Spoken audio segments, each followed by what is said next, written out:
All right, let's talk about money. You think your crypto portfolio is volatile. You think the stock market is weird. Hold my beer. Because before humanity got its act together with boring things like gold coins and paper, we used some of the most brain-meltingly stupid stuff as currency. We're about to dive into an economic history that feels like it was written by a drunk toddler on a sugar high.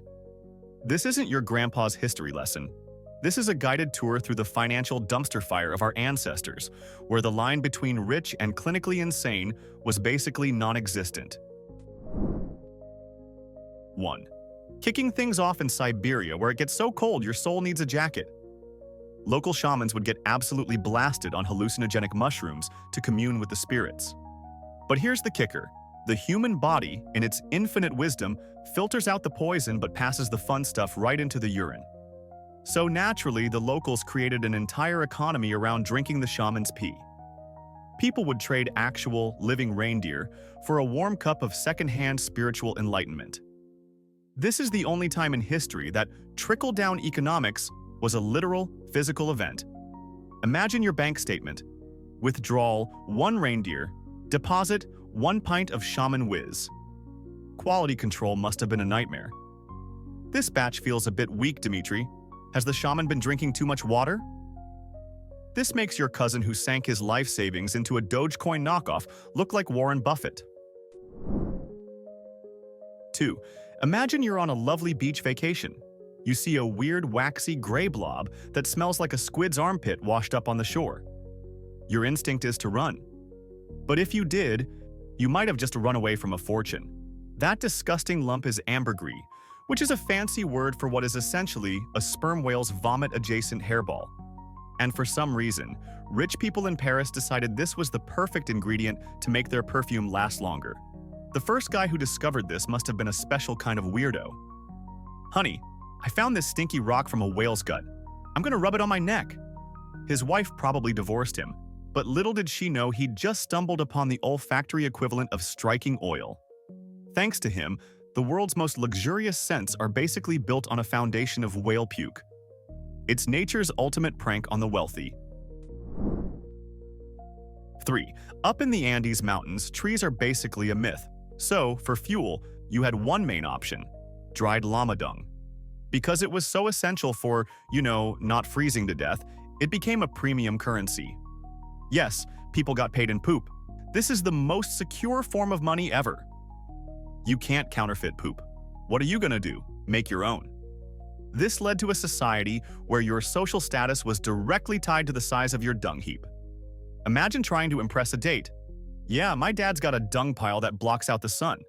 We're kind of a big deal. Filthy rich wasn't a metaphor.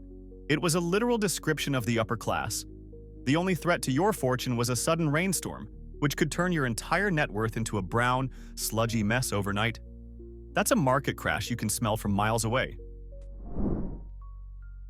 4. Rich people have always been extra, but a certain Himalayan Raja was the undisputed king of pointless flexing. In his scorching hot palace, he'd pay his servants a fortune in gold for one simple service: to sprint up a mountain, grab some snow, and run back down before it melted, just so he could have a chilled beverage. This guy was the original influencer staging the most insane get-ready-with-me routine in history.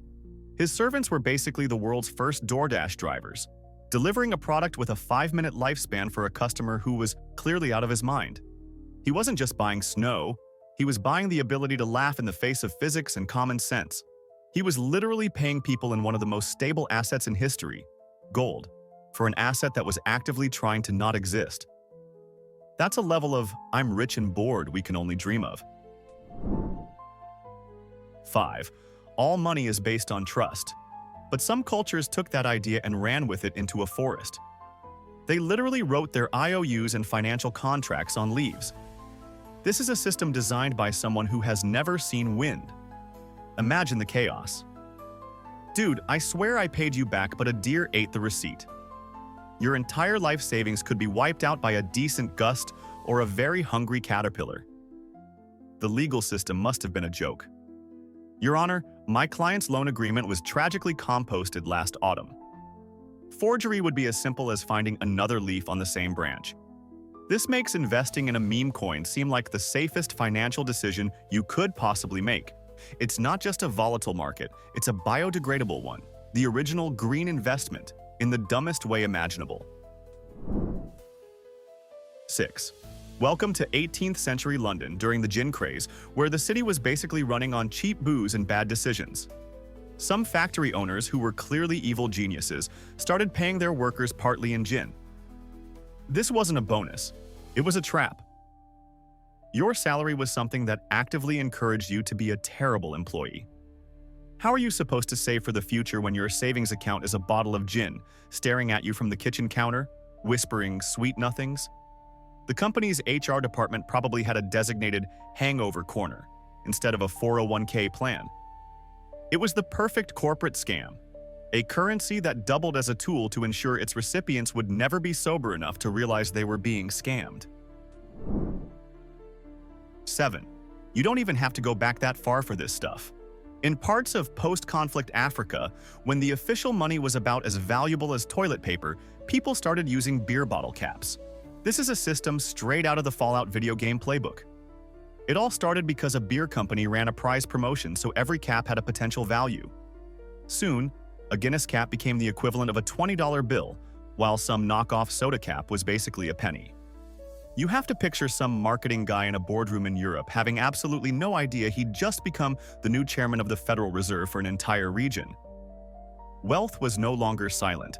It was the loud, clattering rattle of a pocket full of garbage.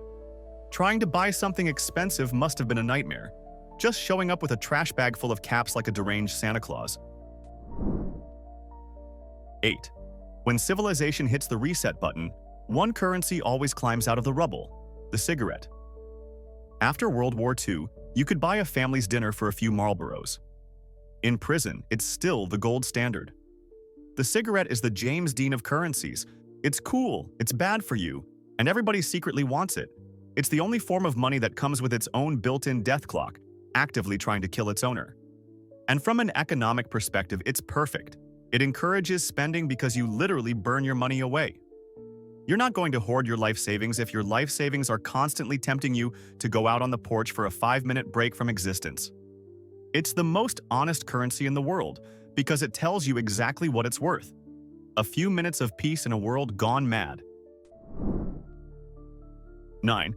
On the Solomon Islands, if you wanted to buy a pig, some land, or even a wife, you didn't whip out a wallet. You opened a bag filled with teeth. Specifically, dolphin teeth. We're talking about thousands upon thousands of them, drilled and strung into elaborate necklaces. This is an economy with a dark, toothy secret, because dolphins don't just willingly donate their incisors. The whole system was a logistical nightmare. Imagine the financial planning. Okay, honey, if we want to buy that new canoe, I'll need to go make a withdrawal from about 30 dolphins. It gives a whole new meaning to the phrase, paying through the teeth. And you have to wonder if they had dentists who moonlighted as counterfeiters, trying to pass off shark teeth as the real deal. It's the most cheerful and simultaneously terrifying currency ever. 10. You've probably heard the expression, so poor you have to eat dirt. Well, in some parts of Africa and South America, that wasn't a metaphor. It was a financial strategy. People used specially prepared edible clay as both a food supplement and a form of currency. These were little cakes of dirt, rich in minerals, that you could either trade for a chicken or, if the market was slow, just chow down on for lunch. Talk about a versatile asset. Your money wasn't just burning a hole in your pocket. It was a potential snack.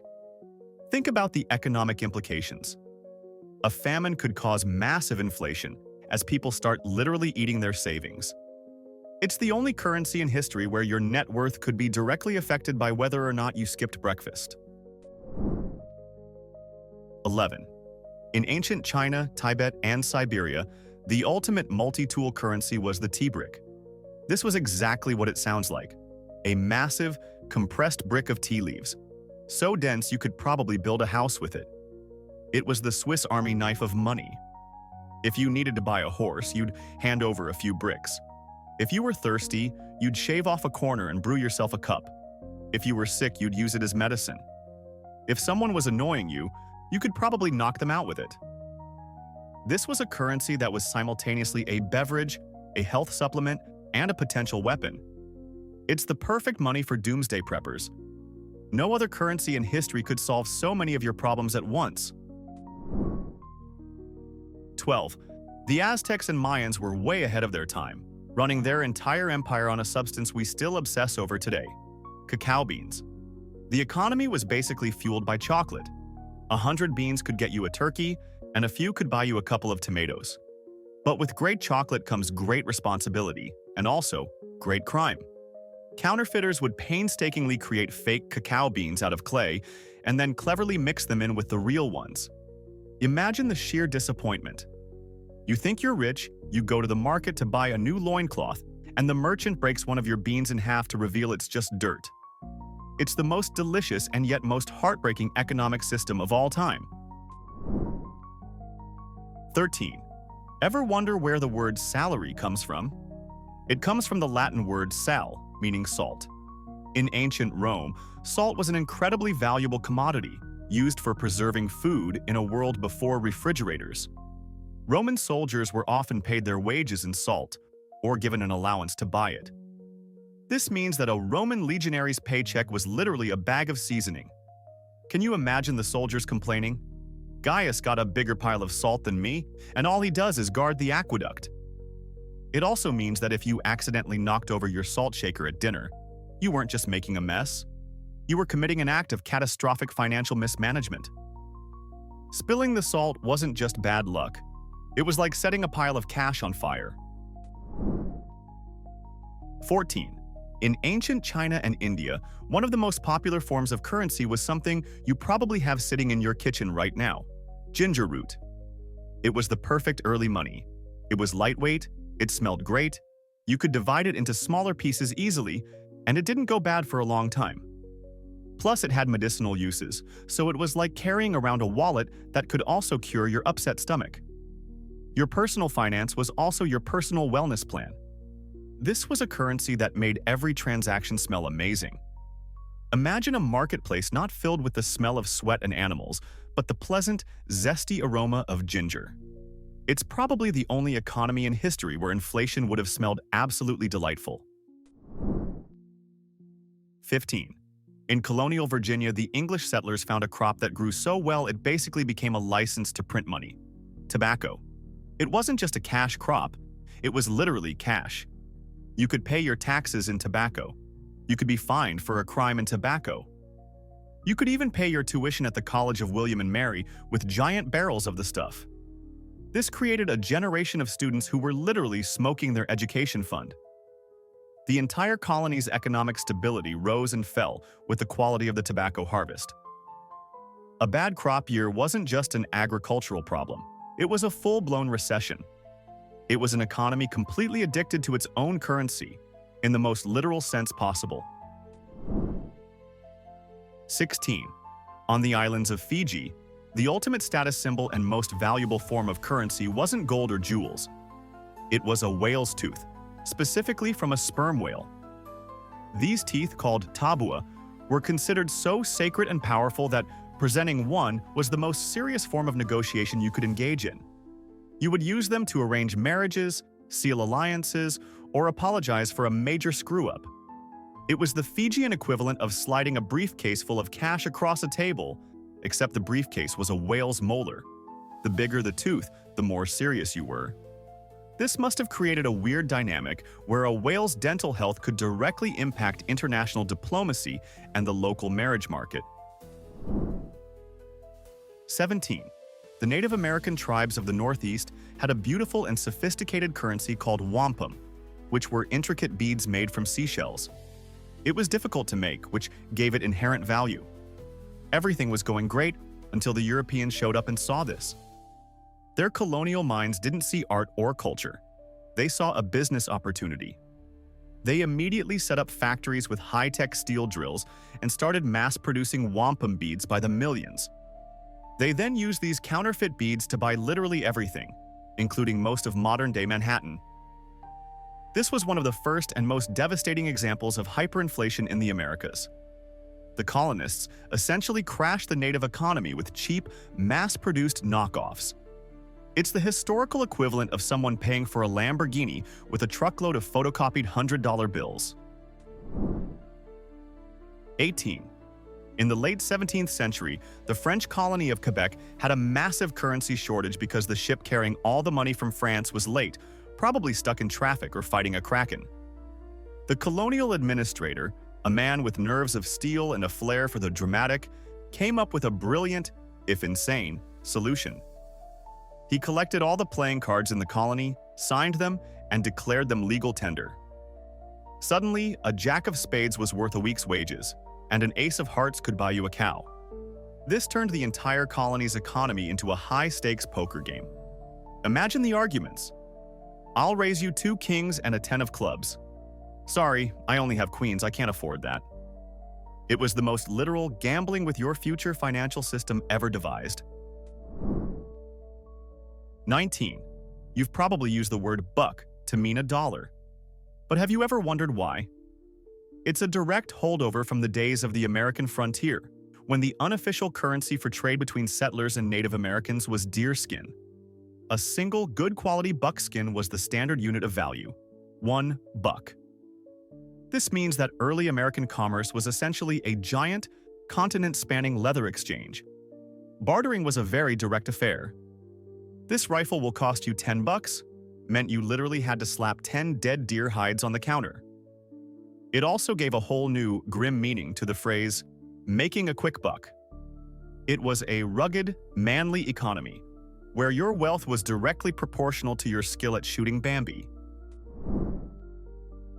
20. In the Congo, for centuries, a popular form of money was the Katanga cross. These were X-shaped ingots of cast copper, ranging from small enough to hold in your hand to big enough to be a legitimate tripping hazard. Their value was surprisingly standardized. A single small cross could buy you a chicken. A few more could get you a goat. And for a collection of about 10 large crosses, you could purchase a wife. This is a terrifyingly direct way to quantify human relationships. Imagine the wedding preparations. All right, I've got the crosses for the dowry, but I'm 2 crosses short for the wedding catering. Honey, do we really need chickens for all your cousins? It was a system where your entire life, from dinner to marriage, could be measured in copper X's. 21. The Italians, in their infinite culinary and financial wisdom, found a way to combine their 2 greatest loves, cheese and money. In the Emilia-Romagna region, banks would accept giant wheels of authentic Parmigiano Reggiano cheese as collateral for loans. This isn't a joke. To this day, there are climate-controlled bank vaults in Italy filled not with gold bars, but with tens of thousands of cheese wheels, collectively worth millions of euros. It's the most delicious form of collateral ever. If you default on your loan, the bank doesn't repossess your car. They repossess your cheese. It also means that bank robbers in Italy would need to bring not just drills and explosives, but a box of crackers and a bottle of wine for the perfect heist. 22. On the ancient island of Crete, the Minoan civilization was flourishing, and their entire economy was lubricated by one thing: olive oil. But this wasn't just a casual trade. They produced standardized clay jars called pithoi, and a full jar of high-quality olive oil was a recognized unit of value. This was liquid gold. Your wealth was stored in giant pots that were incredibly fragile. Imagine the anxiety. One clumsy servant, one minor earthquake, and your entire family fortune could end up as a greasy stain on the floor. Financial ruin was just one slip away. You'd have to tell your kids, "Sorry kids, we can't afford college anymore. Daddy tripped over the savings account this morning." 23. In ancient Egypt, currency wasn't just about what you could buy in this life, but also what you could take with you to the next. For everyday transactions, they used grain and other goods, but for long-term savings, one of the most stable assets was high-quality linen. These were bolts of finely woven cloth, known as shti, that held their value for decades. People would amass huge quantities of it as a form of wealth. And here's the best part. When you died, you would be mummified and wrapped in hundreds of yards of your finest linen. You were literally buried in your life savings. It's the ultimate act of taking it with you, ensuring you arrived in the afterlife not just well-preserved, but also incredibly rich and fabulously well-dressed. 24. The ancient Greeks gave us philosophy, democracy, and the Olympics. They also gave us one of the dumbest, most inconvenient forms of money ever conceived: iron spits. Before they invented coins, the Greeks in some regions used these long, clumsy metal rods, the kind you'd use to roast an ox over a fire, as currency. They were called oboloi. To make a significant purchase, you'd have to lug around a giant handful of these awkward skewers. It was a currency that was actively trying to poke your eye out. The whole system was basically a workout routine. Forget a wallet. You needed a wheelbarrow and a strong back. It's no wonder they invented coins. They probably got tired of accidentally shish kebabbing each other every time they went to the market. 25. In the ancient Sumerian city of Uruk, one of the world's first major cities, the bureaucracy came up with a brilliantly simple, if slightly soul-crushing way to pay the thousands of workers building their massive temples. At the end of a long day of back-breaking labor, you would be paid with a standardized mass-produced pottery bowl filled to the brim with grain or beer. This wasn't just a payment. It was your dinner, your drink, and your dishware, all in one depressing package. It was called the bevel-rimmed bowl, and archaeologists have found millions of them, suggesting it was the ancient world's most depressing piece of Tupperware. This was a system with zero room for financial advancement. You couldn't save up for anything because you had to eat your paycheck every single night.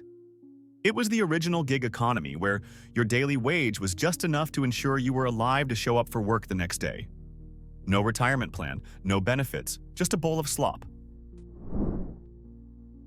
26. In 18th century Scotland, particularly in remote villages where official coins were scarce, people got resourceful. The local blacksmith was often the most important person in town, and his most common product became the local currency: nails. This was a surprisingly practical system. Nails were always in demand, had a consistent value, and were hard to counterfeit unless you had a forge and a lot of free time. Local employers, like coal mine owners, would pay their workers in nails, which they could then use to buy groceries at the company store. It's a very direct form of payment. Your salary wasn't just money, it was a home improvement project waiting to happen. But it must have been a pain to carry around. A pocket full of change didn't jingle. It just stabbed you in the thigh every time you sat down. Imagine getting paid a big bonus and having to haul a wheelbarrow full of nails home. 27. The Vikings were known for many things: raiding, sailing, epic beards. Financial subtlety was not one of them. When it came to money, they had a brutally simple system called hacksilver, which literally means hack silver. They didn't bother with fancy uniform coins. They just took any silver they could get their hands on, jewelry, plates, religious artifacts from monasteries they'd just pillaged, and chopped it up into smaller, random-sized pieces with an axe. Transactions were made using a set of scales. You didn't pay with 10 coins, you paid with 10 grams of whatever silver chunk you had in your pouch. This is like paying for your groceries by chopping up your silverware at the checkout counter. It was the most brutally honest and metal form of currency ever. It was a financial system that said, "I don't care about art or history. I just care how much this shiny stuff weighs." 28. On the tiny Pacific island of Yap, the concept of money was taken to its most absurdly oversized conclusion. Their currency was rye stones, massive, solid limestone wheels with a hole in the middle, some of which were larger than a car and weighed several tons. The best part? You didn't even have to physically possess your rye stone to own it. Everyone on the island just knew who owned which giant stone. One legendary stone was being transported by canoe, fell overboard, and sank to the bottom of the ocean. The crew made it back to the island and explained what happened, and the entire village just collectively agreed that the stone was still perfectly good currency, even though it was now fish real estate. It's the ultimate proof that money is just an idea we all agree on, even if that idea is currently at the bottom of the sea. It's like a blockchain, but with rocks and a much better story. 29. In West Africa, the Kissy people used a form of currency that needed its own doctor. Kissy pennies were long, thin iron rods with a distinctive T-shape at one end. They were used in bundles for all sorts of transactions. But they had one very strange rule. They were believed to have a soul. If a Kissy penny was broken, its soul was considered to have fled, rendering it worthless. To fix it, you had to take the broken pieces to a shaman, a witch doctor, who would perform a special ceremony to rejoin the pieces and restore the soul, for a small fee, of course. This is the only currency in history that required spiritual healing and had its own form of health insurance. It was a brilliant system for the shamans, who essentially ran the central bank and the only licensed repair shop. 30. If you thought money with a soul was weird, let's talk about money that needed to be fed. The Lobi people of West Africa used writhing, snake-like iron ingots as a form of currency for powerful spiritual transactions. These weren't just inert pieces of metal. They were believed to be living entities that held immense power. To keep them potent and effective, the owner had to periodically feed the snake currency by anointing it with the blood of a sacrificed chicken. This is next-level financial management. You don't just have to balance your budget. You also have to make sure your money doesn't get hungry and angry.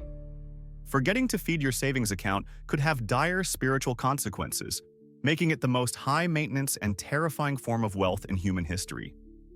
It's the Tamagotchi of currencies, but with more blood. 31. For centuries in medieval England, the government's entire accounting system was run on tally sticks. These were wooden sticks where debts were recorded by carving notches into them. The stick was then split in half lengthwise, with the debtor getting one half and the creditor, often the government, getting the other. The two halves would match perfectly, making it a simple, fraud-proof system. But in 1834, after switching to paper, the government was left with a massive warehouse full of these old, useless wooden sticks. In a spectacular failure of common sense, they decided the best way to get rid of them was to burn them in the furnace beneath the Houses of Parliament. The furnace got so hot it set the entire building on fire, burning the Parliament to the ground. It was the only time in history that a government was literally destroyed by its own old money. It's the ultimate example of, this meeting could have been an email. 32. In medieval Iceland, a land of volcanoes, glaciers, and not much else, the economy ran on one crucial commodity: fish. Specifically, dried cod, known as stockfish. But you couldn't always have fish on hand. So, Icelanders developed a sophisticated system where they would trade in legally binding promises of future fish. Merchants would trade goods for a promise that, come fishing season, they would receive a certain amount of dried cod. They basically invented futures contracts, centuries before Wall Street. Your entire net worth could be tied up in hypothetical fish that hadn't even been caught yet. This must have made for some tense conversations. "I'm sorry, I can't pay you this week. The cod are being shy." It was an economy built on optimism, trust, and the assumption that the cod would be biting next year. It was the riskiest, fishiest financial market in history. 33. Just when you thought humanity might be learning its lesson, you get to modern Papua New Guinea. In the East New Britain province, the Tolai people still use a traditional currency called taboo. What is taboo? It's seashells. But these aren't just random shells you pick up on the beach. These are specific, tiny NASA shells, harvested, dried, and painstakingly threaded onto long rattan canes. This stuff is so integrated into the local economy that there are dedicated shell money marketplaces and even a shell money bank with its own board of directors and an ATM that dispenses, well, shells. They've tried to modernize it by stamping the shells with serial numbers and assigning fixed exchange rates. They've essentially created a bizarre organic cryptocurrency that you can hear rattling from a mile away. It's beautiful proof that no matter how advanced we get, a part of humanity will always look at a shiny seashell and think, yeah, I'd definitely trade a pig for that. Humans once worshipped rocks, wigs, and rotten bird nests. So tell me, what's our modern equivalent? Drop the dumbest valuable thing you can think of in the comments. Crypto? NFTs? Luxury ice cubes? Defend your nonsense. And if your brain just did a cartwheel, hit like and subscribe. There's plenty more historical stupidity where this came from.